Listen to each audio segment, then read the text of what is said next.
तर बघा, संपूर्ण माहिती पाहण्यासाठी आपण ह्या ठिकाणी आहोत। अतिशय महत्त्वाची माहिती आहे। लाडकी बहीण योजनेअंतर्गत पात्र महिलांना दरमहा 1500 रुपये थेट त्यांच्या बँक खात्यात जमा केले जातात।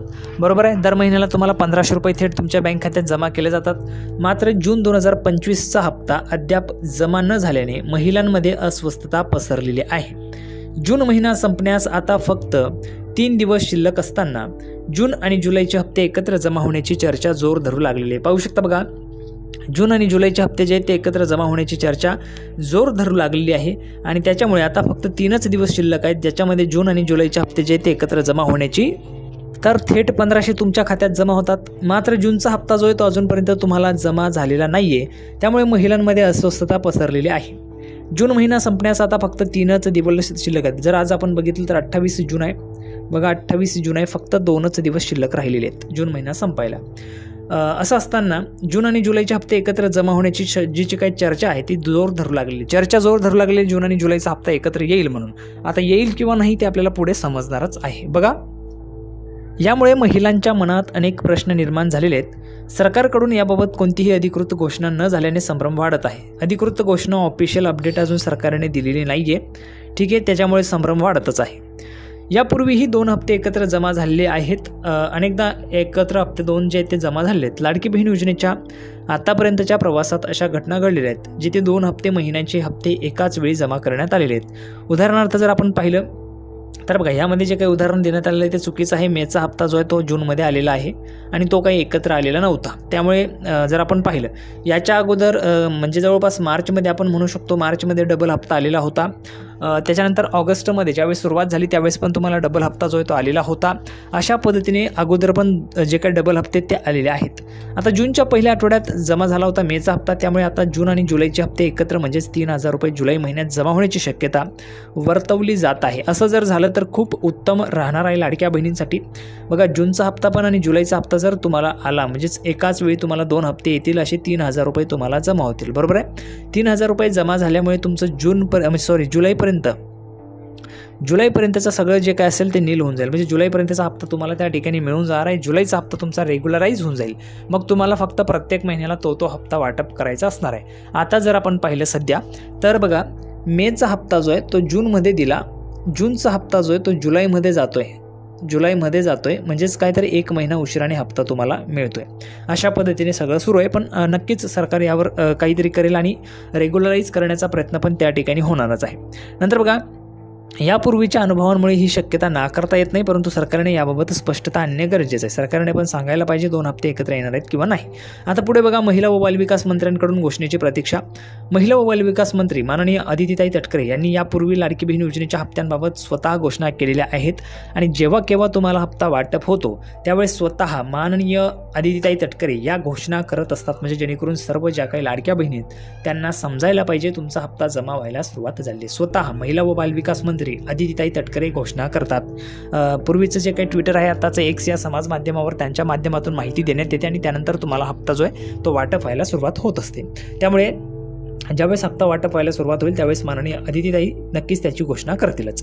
त्यानंतरच संबंधित हप्त्याची रक्कम महिलांच्या खात्यात जमा होते। मात्र जून 2025च्या हप्त्याबाबत अद्याप कोणतीही माहिती समोर आलेली नाहीये। जून महिना संपण्यास अवघे 2 दिवस शिल्लक असताना सरकारकडून लवकरात लवकर घोषणा होणे अपेक्षित आहे। बघा, जून महिना संपायला तर 2 दिवस शिल्लक आहेत, त्यामुळे आपण निश्चितच म्हणू शकतो जूनचा जो काय हप्ता आहे तो जवळपास तुम्हाला जुलैमध्येच मिळणार आहे, जुलैमध्ये। आणि आपण जर पाहिलं तर अधिवेशन पण आता सुरू होते, तर नक्कीच त्याच्यामध्ये तुम्हाला क्लिअर होऊन जाईल की तुमचा हप्ता कधी येणार आहे किंवा मग 2 हप्ते तुम्हाला एकत्र येतात किंवा काय, त्याच्या संदर्भाची पण माहिती आपल्याला क्लिअर होऊन जाईल। आता बघा, पुढे नोंदणीसाठी आव्हान, महिलांना नोंदणीसाठी आव्हान करण्यात आलेलं आहे। कशाची नोंदणी करायची, काय महत्त्वाची माहिती सगळंच आपण या ठिकाणी पाहूया। तर पाहू शकता पुढचे अपडेट आहे, महत्त्वाचे आहे। जर आपण पाहिलं तर बघा, राज्य शासनाने महिलांच्या आर्थिक सक्षमीकरणासाठी मुख्यमंत्री माझी लाडकी बहीण ही महत्त्वाकांक्षी योजना सुरू केली आहे। या योजनेतून लाभ घेतलेल्या महिलांच्या आर्थिक उन्नतीसाठी त्यांच्या सहभागातून लाडकी बहीण नागरी सहकारी पतसंस्था स्थापन करण्याचा निर्णय घेण्यात आला आहे। बघा, ज्या काही महिला भगिनी तर त्या महिला भगिनींच्या आर्थिक उन्नतीसाठी त्यांच्या सहभागातून लाडकी बहीण नागरी सहकारी पतसंस्था स्थापन करण्याचा निर्णय घेण्यात आलेला आहे। यासाठी निकष पूर्ण करणाऱ्या संस्थांनी महिला नागरी सहकारी पतसंस्थेची नोंदणी करावी असे आवाहन जिल्हा उपनिबंधक सहकारी संस्था मनोज चौधरी यांनी एका प्रसिद्धी पत्रकान्वये केलेले आहे. आता बघा, शासनामार्फत लाडकी बहीण योजनेअंतर्गत ज्या महिलांना आर्थिक सहाय्य देण्यात आलेले आहेत अशा महिलांची जिल्ह्यात नागरी सहकारी पतसंस्था नोंदवण्यासाठी 8 मार्च 2019च्या परिपत्रकातील नोंदणी निकषांनुसार संस्था नोंदणी प्रक्रिया राबवण्यात येईल. यात महिलांसाठी महानगरपालिका तसेच वॉर्ड प्रभाग कार्यक्षेत्रासाठी सभासद संख्या व भाग भांडवल निश्चित केलेले आहे. तालुका व नगरपालिका कार्यक्षेत्रात स्थापन होणाऱ्या पतसंस्थांकरिता प्राथमिक सभासद संख्या 500 असून नोंदणीच्या वेळी त्यांचे भाग भांडवल 5 लाख रुपये आवश्यक आहे. पाहू शकता, लक्षात घ्या, तालुका किंवा नगरपालिका कार्यक्षेत्रात स्थापन होणाऱ्या ज्या काही पतसंस्था आहेत त्यांच्यासाठी प्राथमिक सभासद संख्या किती पाहिजे? 500 असायला पाहिजे आणि नोंदणीच्या वेळी त्यांचे जे काही भाग भांडवल आहे ते 5 लाख रुपये असायला पाहिजे. गाव कार्यक्षेत्र असणाऱ्या संस्थांसाठी बघा, ज्या ठिकाणी गावं आहेत गावांमध्ये पण तुम्ही स्थापन करू शकता. गाव कार्यक्षेत्र असणाऱ्या संस्थांसाठी प्राथमिक सभासद संख्या ही 250 असून म्हणजे 250 आहे. 250 असून नोंदणीच्या वेळी भाग भांडवल 1.5 लाख रुपये असणे म्हणजेच काय 1.5 लाख रुपये असणं आहे.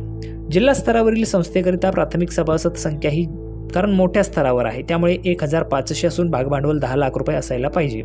नोंदणी व अधिक माहितीसाठी जिल्हा उपनिबंधक सहकारी संस्था धुळे यांचे कार्यालय प्रशासकीय संकुल जुने जिल्हाधिकारी कार्यालय आवार धुळे येथे संपर्क साधावा असे आवाहन जिल्हा उपनिबंधक सहकारी संस्था श्री चौधरी यांनी केलेले आहे. तर पाहू शकता, अशा पद्धतीने आता ज्या काही महिला भगिनी आहेत ज्यांना पतसंस्था सुद्धा त्या ठिकाणी स्थापन करता येणार आहेत. पतसंस्था तुम्हाला स्थापन करता येतील. गाव म्हणजे जर आपण पाहिलं तर बघा, गाव लेवलसाठी ज्या ठिकाणी गावं आहेत तर त्या गाव लेवलसाठी पण आपल्याला ह्या ठिकाणी पाहायला मिळते. गाव कार्यक्षेत्र असणाऱ्या ठिकाणी किती सांगितलेलं आहे? 250 महिला असायला पाहिजेत. प्राथमिक सभासद संख्या 250 आणि त्यांचं जे काही भाग भांडवल आहे ते 1.5 लाख रुपये असायला पाहिजे. तर तुम्ही पतसंस्था जे ती नोंदणी करू शकता. पतसंस्थेचं नोंदणी केल्यानंतर मग तुम्हाला पतसंस्था त्या ठिकाणी नोंदणी होऊन जाणार आहे. अशा पद्धतीने काही नियम अटी आहेत त्या तुम्हाला समजून सांगितलेल्या आहेत आणि आवाहन करण्यात आलेले ज्यांना नोंदणी करायची असेल त्यांनी करायची. संपूर्ण माहिती आपण पाहिली. सर्वांना व्हिडिओ आवडला असेल तर व्हिडिओ लाईक करा, चॅनलला सबस्क्राईब करा. लाडकी बहीण योजनेची नवीन अपडेट घेऊन पुढच्या व्हिडिओमध्ये पुन्हा एकदा भेटूया. तोपर्यंत धन्यवाद.